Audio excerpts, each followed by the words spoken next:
No Congresso Nacional e mais especificamente na Câmara dos Deputados, rapaz, as noites não têm fim. E ontem foi uma noite de negociações. O Márcio Rocha está conosco para falar sobre sucessão na Câmara dos Deputados. Fala, Márcio, boa tarde. Boa tarde, Ronald. Boa tarde, Zaidan. Boa tarde a todo mundo que nos acompanha. A gente está aqui em Brasília acompanhando, a questão da sucessão de Arthur Lira na presidência da Câmara dos Deputados. Isso porque o presidente do Republicanos, o deputado Marcos Pereira, desistiu da candidatura em favor de Hugo Mota, que é o líder do partido aqui na casa.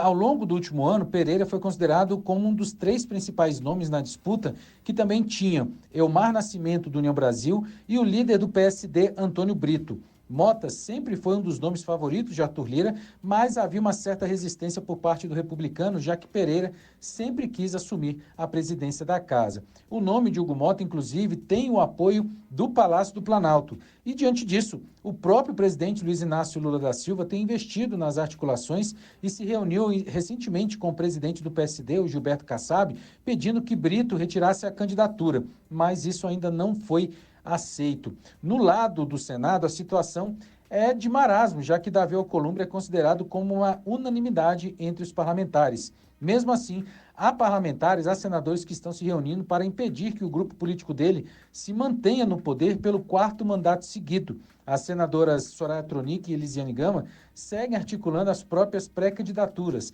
e trabalhando para conquistar o apoio no bloco de cerca de 16 senadores. Por fim, circula também nos bastidores do Palácio do Planalto a informação de que os presidentes da Câmara e do Senado estão na mira do presidente Lula para assumir ministérios no ano que vem.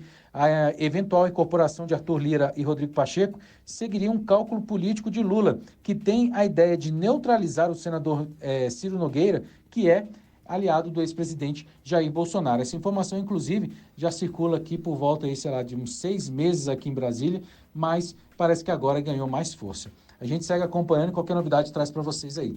Um abraço, pessoal. Tchau, tchau. Valeu, amigo, valeu. O Ciro, que poderia, se fosse em outro momento da história, tá dentro de um governo que fosse do PT, como já aconteceu. Entre outros personagens do Legislativo que oscilam entre um governo e outro, não tem muito pudor com esse tipo de mudança, né? Isso nunca foi um problema, nunca foi um problema. Tem partido que é governo desde que começou a haver política na capital federal, antes no Rio de Janeiro, né? Desde sempre foi governo, nunca deixou de ser, a não ser quando foi oportuno, né? Foi necessário deixar de ser governo para aí sim assumir o poder para valer. Ô Zaidan, as negociações não param lá em Brasília. Ontem o reportariado foi dormir tarde com essa negociação e essa mudança de caminhos de quem vai assumir o lugar do Lira, hein? Pois é, isso aí lá no ambiente deles, né, parece uma coisa incrivelmente importante. E é interessante que grande parte da população não sabe nem quem são esses caras, né? Mas vai ficar com o Centrão, de novo, como sempre. A presidência da Câmara ficará com o partido do Centrão. Ainda que seja um Centrão informal, né? Mas que tem o mesmo modo de operação e que já se integrou à ideia de participar dessa imensa maioria que dá as cartas. Então, o Antônio Brito, do PSD, por que não foi retirada a candidatura em nome de um consenso? Porque o Kassab não quer. O Kassab quer estar nessa parada, estar nesse jogo, até porque se você mantém a candidatura até ao limite, ou até a votação em si, a chance de você ter secretarias importantes nessas negociações é muito grande. O Marcos Pereira, é interessante, Ronald, há uma resistência ao Marcos Pereira, inclusive do Bolsonaro. E alguém pode dizer, bom, mas o Bolsonaro não vota. Não, ele não vota, mas o PL vota. E tem muito voto. E essa resistência do Bolsonaro ao Marcos Pereira seria encampada pelo PL. Então, isso foi talvez definitivo para que ele tomasse essa decisão. Vai o Hugo Mota, não há resistência do governo.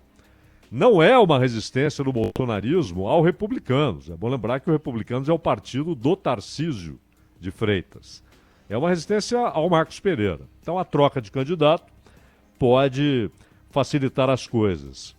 O Elmar Nascimento, que era o nome tido como favorito, por causa do apoio do Lira, só que o Lira agora está naquelas de não é bem assim, já não apoia e pode, inclusive, fazer uma dobradinha com o governo. Além do poder em si e da vaidade, né, de ser presidente da Câmara dos Deputados, vale notar que hoje o poder do presidente da Câmara e do presidente do Senado, ele não é só protocolar e institucional. Ele é o poder que se materializa na distribuição de verbas. E aí o sujeito fica realmente poderoso. E todo mundo está ali em volta, né? Porque o sujeito manda pagar, manda não pagar, manda distribuir, escolhe quem vai receber. Esse poder não está previsto no mecanismo legal das emendas, mas ele é o poder de fato. Presidente da Câmara e presidente do Senado. Então é claro que vira uma briga de foice, né? Todo mundo quer ter esse poder e também os caciques partidários querem que um dos seus tenha esse poder. Mas vai ficar no centrão. Não é? É um jogo que lá parece imenso, decisivo, tem gente que não dorme, a população não está nem aí, mas é importante, porque quem ganhar vai ter o talão de cheques no bolso, Roland. E nenhum comportamento também mudará, né, Zaidan? Porque as traições e os apoios pontuais e oportunos vão continuar sendo exatamente do mesmo jeito, né? Claro, é óbvio que há, digamos, temperamento, né, modo de agir. O Lira é de um jeito. O Brito, por exemplo, é um cara que o pessoal do governo gosta. Não é a maneira dele se portar, afável e tal. O Marcos Pereira também, mas o Marcos Pereira está enfrentando essa resistência do PL por causa do Bolsonaro. Então, tem, claro, a personalidade, o temperamento de cada um, mas o modo de operação não muda, até porque ele é sistêmico, não é? Inclusive, essa coisa cretina de ser oposição em situação. Ou seja, ter gente no ministério. O União Brasil, por exemplo, não abre mão e trata os ministérios que tem como seus. Não é um favor do governo, um gesto. São meus. Tira esse aí, coloca outro. Então, cota, né, Zaidan? Cota. Só que chega na votação no parlamento, os caras descem a